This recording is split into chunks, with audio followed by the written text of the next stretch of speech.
Assalamualaikum warahmatullahi taala wabarakatuh.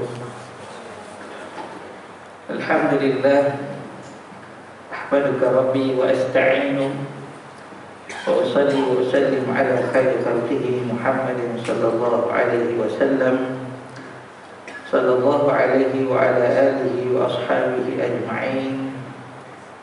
Qala rabbi shrah li sadri wa yassir li amri wahlul 'uqdatam min lisani yafqahu qawli. Subhanaka la ilma lana illa ma 'allamtana innaka antal alimul hakim.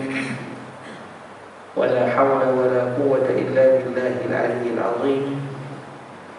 Allahumma shalli ala sayyidina Muhammadin al-fatih lima ughliq wal khatim lima sabaq nasiril haqqi bil haqqi wal hadi ila siratikal mustaqim wa ala alihi wa sahbihi haqqa qadrihi wa miqdarihi al-azim. Bahagia Tuan Imam dan Bilal dan pengurusi serta ahli jawatan kuasa surah Ar-Rawdah, hadirin hadirat yang dapat bersama pada hari ini, mudah-mudahan kita dirahmati dan diberkati oleh Allah Subhanahu wa taala. Alhamdulillah, setinggi-tinggi kesyukuran kita panjatkan kepada Allah Subhanahu wa taala di atas segala nikmat yang kita perolehi, yang kita nikmati dan yang kita kecapi. Mudah-mudahan segala nikmat tersebut dapat terus medarkan kita bahwasanya kita hamba Allah Subhanahu wa taala dan kita sentiasa mengharapkan redha-Nya, rahmat-Nya dan segalanya daripada Allah Subhanahu wa taala. Hadirin dirahmati Allah Subhanahu wa taala, alhamdulillah bersama-sama kita melaksanakan tanggungjawab kita kepada Allah Subhanahu wa taala. Dapat sama-sama kita berjemaah, yang mana kalau kita lihat dalam kehidupan kita seharian 24 jam itu, maka mungkin di sana ada waktu-waktu yang kita rasakan waktu inilah yang kita peruntukkan ataupun yang kita khususkan untuk kita duduk bertafakur, untuk kita duduk beribadah, untuk kita duduk dengan Allah Subhanahu wa taala ataupun kerana Allah Subhanahu wa taala. Kalau mungkin waktu sebelum ini dalam larangan-larangan yang ada sewaktu PKP dan sebagainya, mungkin waktu maghrib untuk kita berada sebegini, mungkin kalau kita rasakan dalam waktu yang banyak-banyak itu mungkin yang agak kita tenang, kita tenang untuk kita duduk, untuk kita mungkin baca Al-Quran dan sebagainya, mungkin antara maghrib dan isyak. Kalau mungkin waktu sebelum subuh itu mungkin kurang sedikit. Selepas subuh mungkin kita akan ada kehendak kita, tujuan kita, mana yang perlu bekerja akan bergegas untuk kerja dan sebagainya. Jadi waktu di antara maghrib dan isyak adalah waktu yang kita rasakan inilah waktu yang kita rasa kita akan tenang duduk untuk kita berjemaah, kemudian kita duduk antara kita menunggu kepada isyak. Yang kita rasakan inilah waktu yang besar bagi sesetengah orang ataupun daripada kalangan kita untuk kita duduk mengingati Allah Subhanahu wa taala. Dan untuk kalau dalam kuliah maghrib ini itulah dia waktu untuk kita ingat memperingati, bagaimana yang disebutkan bahawasanya tazkirah ataupun peringatan itu memberi manfaat kepada kaum mukmin. Fadzakir fa inna dzikra tanfa'ul mu'minin. Berilah peringatan, sesungguhnya peringatan ataupun tazkirah itu memberi manfaat kepada orang mukmin. Hadirin dirahmati Allah Subhanahu wa taala, alhamdulillah bertemu kita untuk seterusnya. Kalau sebelum ini kita telah rencanakan untuk sama-sama kita membuka sebuah kitab sirah, iaitu Sirah An-Nabawiyah, Fiqhus Sirah, yang ditulis oleh Sa'id Ramadan Al-Zuti, Al-Syahid, orang yang syahid terbunuh suatu pertelingkahan ataupun peristiwa di Syria di peringkat awal dahulu. Dia telah mengarang kitab Fiqhus Sirah dan berbagai kitab lainlah, kitab lain daripada sudut akidah dan sebagainya. Jadi Fiqhus Sirah ini ditulis untuk melihat kepada kefahaman daripada sirah Nabi sallallahu alaihi wasallam. Hadirin rahmati Allah Subhanahu wa taala, mungkin di peringkat awal pertemuan sebelum ini telah kita nyatakan bahwasanya memperingati Nabi sallallahu alaihi wasallam, mengenali Nabi sallallahu alaihi wasallam, mempelajari tentang Nabi sallallahu alaihi wasallam adalah antara tuntutan kepada setiap mukmin, setiap orang yang beriman, setiap orang yang memperakui dua kalimah syahadah. Bila mana kita berikrar asyhadu an la ilaha illallah, maka di situ ada tuntutannya daripada sudut ilmu, pengetahuannya, untuk kita mengenali Allah Subhanahu wa taala. Dan juga di situ ada tuntutannya untuk kita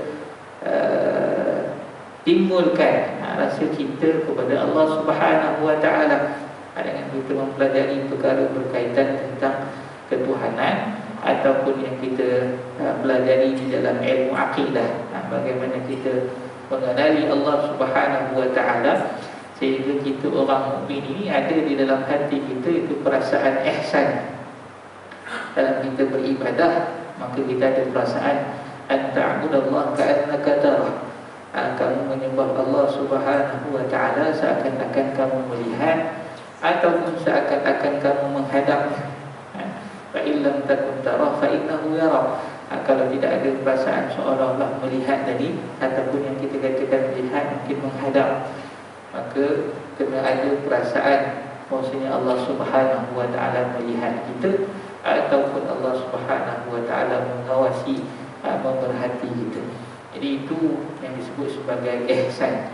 Hati seorang mukmin perlu ada perasaan ihsan itu, perasaan bertuhan.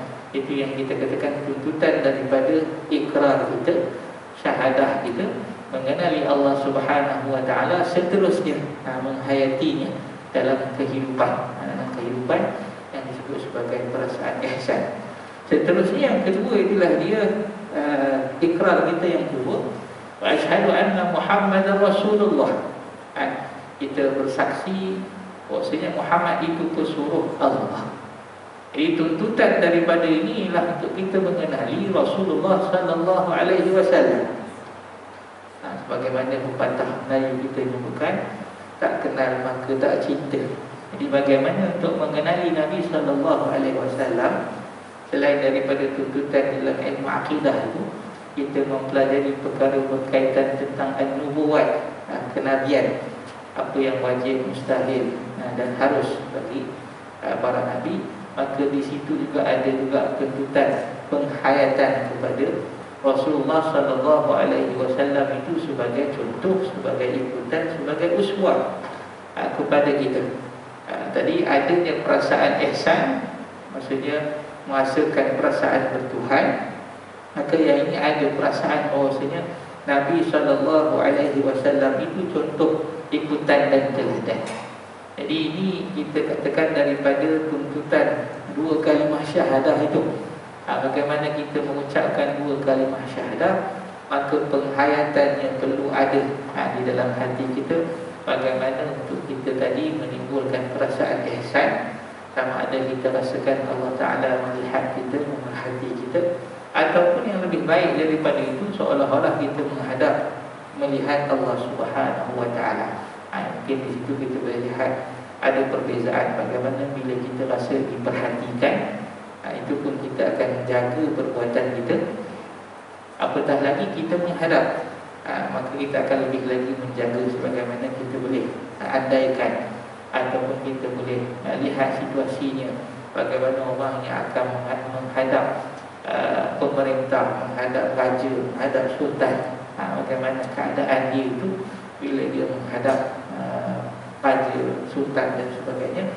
Dan bagaimana pula bila mana dia boleh merasakan dia menghadap Allah Subhanahu wa taala, perasaan ketuhan ataupun ihsan. Adapun yang kedua itulah tentang Rasulullah sallallahu alaihi wasallam. Jadi bagaimana daripada sudut pengetahuannya kita mengenali Nabi sallallahu alaihi wasallam. Sebagaimana telah kita jelaskan sedikit di peringkat awal dulu, bahwasanya penulisan berkaitan Nabi sallallahu alaihi wasallam ini banyak jenisnya, ataupun genrenya. banyak yang kita baca yang awam ataupun kita kata yang dominan itu dibaca adalah berkaitan tentang sirah an-nabawiyah, kan? Sirah nabawiyah, sejarah kehidupan Nabi sallallahu alaihi wasallam daripada sebelum dilahirkan sehinggalah Nabi sallallahu alaihi wasallam wafat. Itu sirah nabawiyah. Ada lagi yang tulis secara khusus berkaitan tentang sifat-sifat Nabi sallallahu alaihi wasallam, sifat-sifat kesempurnaan Nabi sallallahu alaihi wasallam daripada sudut fizikalnya, daripada sudut akhlaknya. Maka itu disebutkan sebagai syama'il Nabi sallallahu alaihi wasallam, syama'il al-Muhammadiyah. Cerita bagaimana disifatkan daripada hujung rambut Nabi SAW sehingga ke hujung kakinya, ataupun daripada sudut kehidupan Nabi, daripada Nabi itu bangun tidur sehingga Nabi tidur semula, ataupun daripada Nabi itu dalam perbuatan wataknya sebagai seorang anak, sebagai seorang bapa, sebagai seorang suami, sebagai datuk dan sebagainya. Itu syama'il Nabi sallallahu alaihi wasallam. Di sana ada lagi beberapa kitab-kitab sirah yang kitab berkaitan Nabi SAW yang ditulis dengan tujuan yang khusus. Mungkin di sana ada khasa'is. Khasa'is ni keistimewaan Nabi. Di sana ada ditulis berkaitan tentang peperangan Nabi. Kitab yang disebut sebagai maghazi. Di sana ada juga kitab yang ditulis berkaitan tentang nama-nama Nabi sallallahu alaihi wasallam. Jadi nama-nama Nabi SAW ni antara yang ditulis untuk mengenali Nabi sallallahu alaihi wasallam. Nabi SAW ni apa sahaja yang menyifatkan tentang dia, maka boleh dinamakan kepada Nabi sallallahu alaihi wasallam. Di nama Nabi banyak dikarang. Antara mungkin yang dikarang dalam selawat, itu yang ditulis dalam kitab selawat Dalailul Khairat. Selawat Dalailul Khairat ada dibuat majlis untuk bacaannya. Kalau di KM malam inilah lepas Isyak akan dibacakan selawat itulah. Di situ ada 200 nama Nabi sallallahu alaihi wasallam. Contoh kita selawat, biasa kita selawat Allahumma salli ala Muhammad, Allahumma salli ala Ahmad, Allahumma salli ala Yasin, Allahumma salli ala Taha dan sebagainya. Jadi disebut kalau dalam kitab selawat Dalailul Khairat itu ada dalam 200 nama Nabi sallallahu alaihi wasallam. Ada kitab lain yang dikarang berkaitan tentang nama Nabi juga dan selawat juga. Di situ kitab namanya Barakat Makkiyah. Di situ ada dalam 800 nama Nabi sallallahu alaihi wasallam. Dan ada yang lebih banyak daripada itu yang dikarang oleh Syekh Abu Huda Al-Yaqubi. Dia masih hidup dan berada di Morocco ketika itu, ulama Syria. Selepas peristiwa di Syria itu, maka dia ke Morocco mendapat perlindungan daripada sultan, daripada raja Morocco.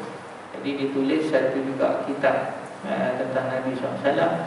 Di situ dia catatkan sebanyak 2,600 lebih kurang nama Nabi sallallahu alaihi wasallam. Jadi nama Nabi ini panggilanlah.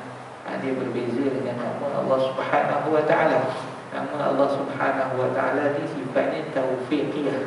Dia berdasarkan petunjuk Al-Quran, petunjuk hadis, nyatakan tentang nama Allah Taala. Maka itu sahaja terbatas nama Allah Subhanahu wa taala. Dia tidak boleh kita meletakkan dengan bahasa yang lain, dengan maksud yang sama ataupun sebagainya. Itu nama Allah Ta'ala, dia terbatas berdasarkan petunjuk daripada Quran dan juga Sunnah. Adapun nama Nabi SAW ini apa sahaja yang boleh menyifatkan tentang keindahan, keelokan, kesempurnaan, maka boleh dipanggil kepada Nabi SAW. Dan juga ia dibuktikan berdasarkan daripada sejarah Nabi SAW. Jadi banyak kalau kita lihat nama-nama Nabi SAW ini, dia boleh dilihat daripada Nabi itu dipanggil dengan istilah-istilah ataupun nama-nama yang menunjukkan kesempurnaan, iaitu nama Nabi SAW. Jadi kita masuk kepada kitab Fiqhus Sirah. Fiqhus Sirah ini sebagai mana namanya, fiqh inilah kefahaman yang diambil daripada sirah Nabi SAW. Kalau Nabi dalam kisahnya Nabi buat begini, maka apakah kefahaman daripada sirah tersebut? Sebagai contoh, mungkin kefahaman berkaitan tentang bagaimana Nabi SAW bila ada jenazah yang bukan Islam, lalu di depan Nabi SAW, Nabi pun berdiri memberi penghormatan. Jadi itu diambil fahaman daripada kefahaman daripada itu. Begitu juga berkaitan tentang suatu Nabi SAW ada datangnya pemimpin Ansar, maka Nabi perintahkan untuk bangun, bangun sebagai menghormati. Kalau kita lihat dalam hadis Nabi juga yang dalam riwayat yang lain, Nabi tidak bagi berdiri untuk dirinya, tetapi ada seorang sahabat Hasan bin Sabit tak berdiri, maka Nabi membiarkan. Jadi itu di antara perkara-perkara yang berlaku yang dikisahkan, maka diambil faham daripada perkara tersebut. Begitu juga daripada sebalik kisah-kisah peperangan Nabi SAW, keputusan yang Nabi buat, maka diambil pengajaran daripada sirah tersebut. Kita masuk kepada tajuk pentingnya sirah Nabawiyah untuk memahami Islam. Tujuan mengkaji sirah Nabawiyah bukan sekadar untuk mengetahui peristiwa-peristiwa sejarah yang mengungkapkan kisah-kisah ataupun perkara-perkara yang menarik. Kerana itu tidak sepatutnya kita menganggap kajian fiqh ataupun fiqh sirah Nabawiyah termasuk kajian sejarah, sebagaimana kajian tentang sejarah hidup seorang khalifah atau sesuatu tempoh masa sejarah yang telah silam. Bagaimana yang kita sebutkan tadi, maksudnya Nabi SAW itu dalam kehidupannya, bagaimana yang disebutkan sebagai sunnah, apa yang dimaksudkan sebagai sunnah, apa yang Nabi cakapkan, yang Nabi perkatakan, apa yang Nabi buat, dan apa yang Nabi perakui. Nabi tak cakap, Nabi tak buat, tetapi Nabi perakui. Bagaimana kalau contoh apa yang Nabi perakui berkaitan tentang dog, biawak padang pasir itu. Bila mana ada sahabat lain yang makan, Nabi tak mau makan, tetapi Nabi tidak menghalang ataupun menegur untuk dimakan. Jadi itu disebut sebagai apa yang Nabi perakui. Kenapa Nabi tak makan? Memang bukan makanan Nabi ataupun kebiasaan Nabi suka makanan tersebut, tapi tidak menghalang makanan tersebut daripada dimakan. Jadi apa sahaja yang berlaku, sama ada Nabi berkatakan kata-kata Nabi SAW ataupun apa yang Nabi buat, dikisahkan oleh orang lain, Nabi buat sekian-sekian. Sebagai contoh mungkin kalau katakan waktu subuh, Nabi suka baca surah Qaf, jadi itu dikisahkan. Jadi itu dikisahkan oleh orang lain. Dan yang ketiga ini adalah takrir, apa yang Nabi perakui ataupun Nabi tidak menegah. Sebab tu kalau kita lihat kepada sirah ini luas sebenarnya. Apa yang tercatat di dalam kitab-kitab hadis hari ini, itu hanyalah apa yang dicatatkan oleh pengumpul hadis. Sama ada Imam Bukhari, Imam Muslim, imam-imam yang lain, yang empat lagi, Imam Tirmizi, Imam Ibnu Majah dan sebagainya. Jadi itu apa yang dikumpulkan oleh mereka. Itu pun berdasarkan kepada syarat yang mereka letak. Sebagai contoh, Imam Bukhari memang dia tulis Sahih Bukhari, tetapi ada kitab lain yang beliau tulis, contohnya Adabul Mufrad, maka di sana ada hadis-hadis yang beliau tulis, yang beliau catatkan, yang tidak sebagaimana syarat yang beliau letakkan untuk hadis Sahih Bukhari. Jadi yang tercatat, yang tertulis, maka itulah kitab hadis yang ada pada hari ini. Dan kalau kita katakan hadis itu banyaklah, banyak. Jadi hadis itu hanya yang tercatat pada hari ini itu daripada sudut riwayatnya.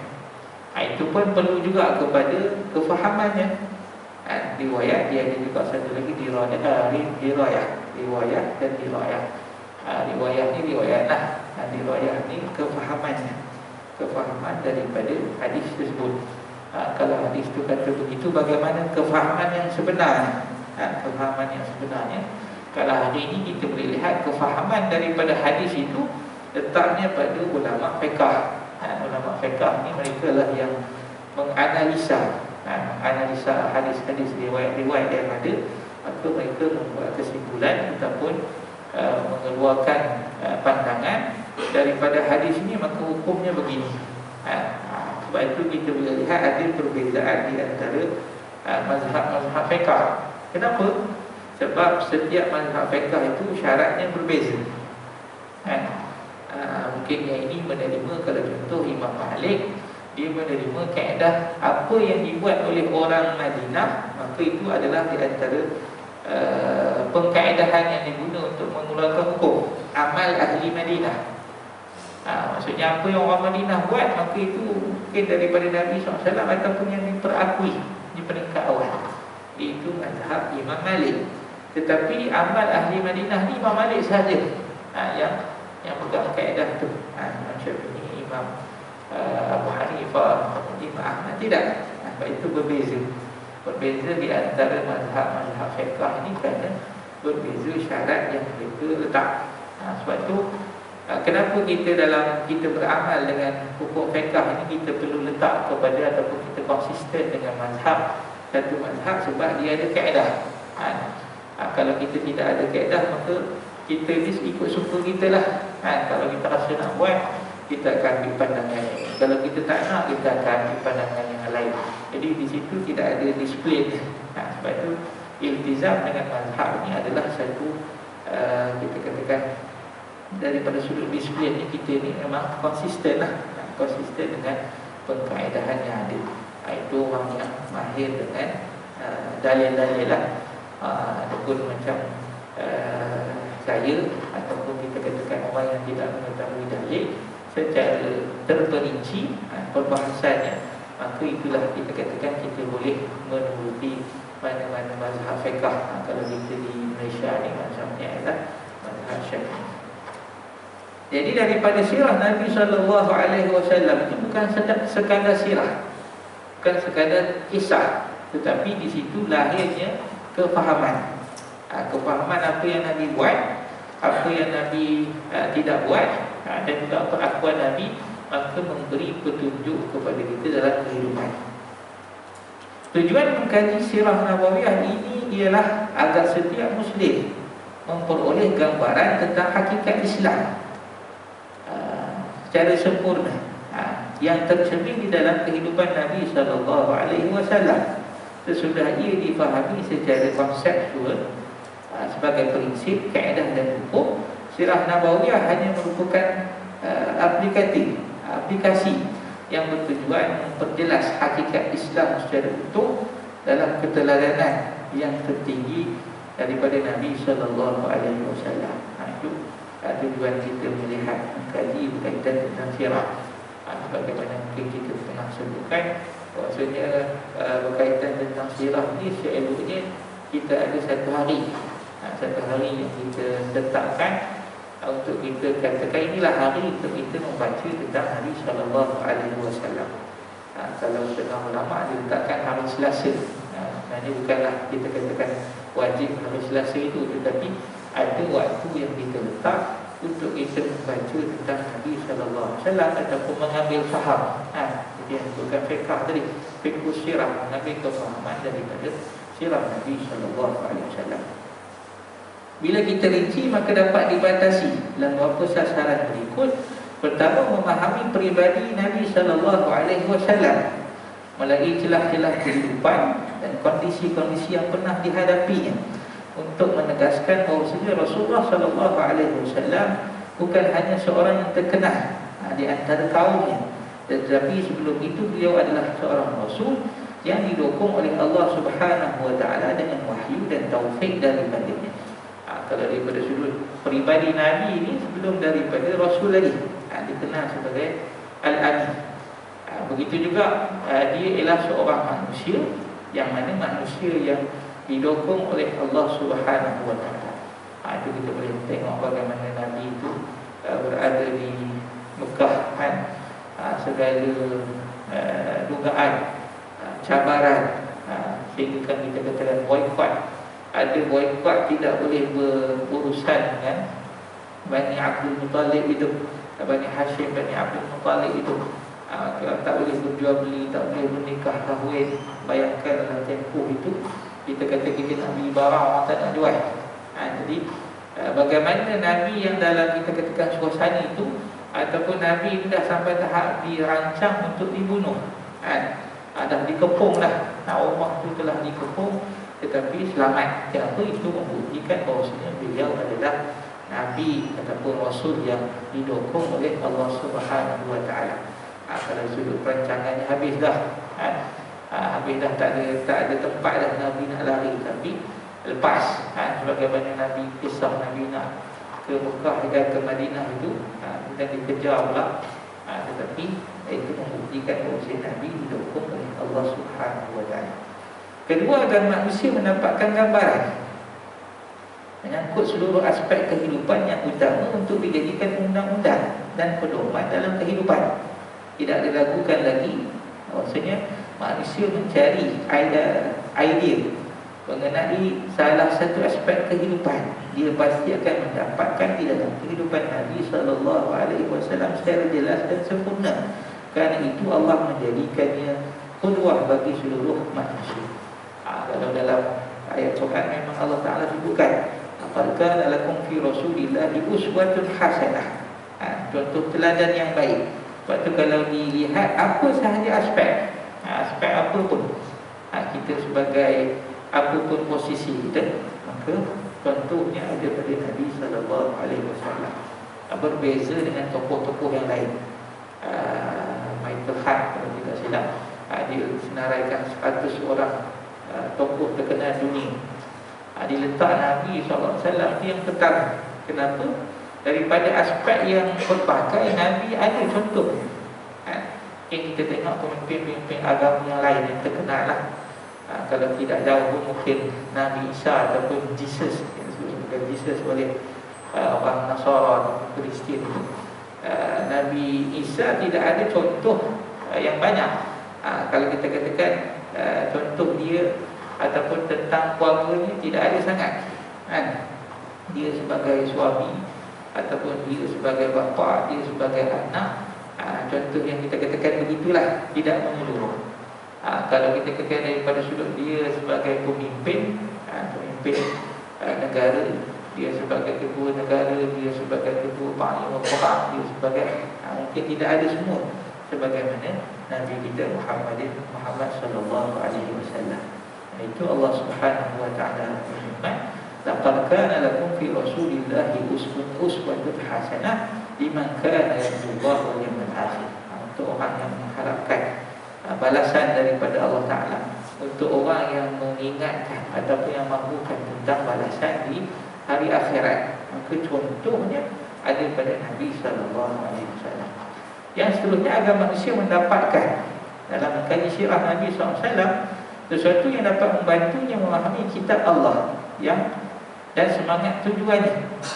Sebab banyak ayat-ayat Al-Quran yang baru ataupun yang dapat difahami tafsirnya melalui peristiwa yang dihadapi oleh Nabi SAW.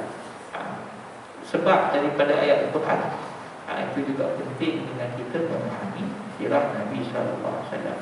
Dan yang keempat, melalui kajian sirah Nabi SAW, seorang Muslim dapat mengumpulkan sekian banyak pengetahuan Islam yang benar, baik sama ada yang menyangkut perkara berkaitan akidah, hukum dan juga akhlak.